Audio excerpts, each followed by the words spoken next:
মতুয়া সমাজের জন্য নতুন করে আচার সংহিতা লেখার ঘোষণা করেছেন শান্তনু ঠাকুর।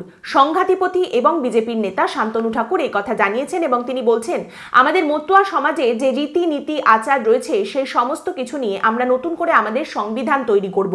আমাদের যারা গোসাইরা এবং পদাধিকারীরা রয়েছেন তারা সকলে মিলে এই সংবিধান রচনা করবেন এবং ঠাকুর বাড়ি সেই সংহিতাকেই মান্যতা দেবে। তারই সঙ্গে শান্তনু ঠাকুর বলছেন যে আমাদের নতুন এই আচার রীতিনীতি সমস্ত কিছু লেখার পর এগুলো যাতে আমরা সঠিকভাবে পালন করতে পারি এবং কেউ যাতে এখানে বাধা সৃষ্টি করতে না পারে সেজন্য আমরা সুপ্রিম কোর্টের কাছে আবেদন জানাবো। যেমন বলা হচ্ছে যে মতুয়া সমাজে বিয়ের নিয়মে সমস্ত কিছুই রয়েছে, শাখা পলা, বিভিন্ন মন্ত্রোচ্চারণ, সাত পাকে বাধা পড়া সমস্ত কিছুই রয়েছে, কিন্তু সমস্ত মন্ত্রই উচ্চারিত হয় বাংলায়। কিন্তু বিয়ের ক্ষেত্রে মতুয়া সমাজে কন্যাদানের রীতি নেই, কারণ মতুয়ারা মনে করেন না কন্যা দানের বস্তু।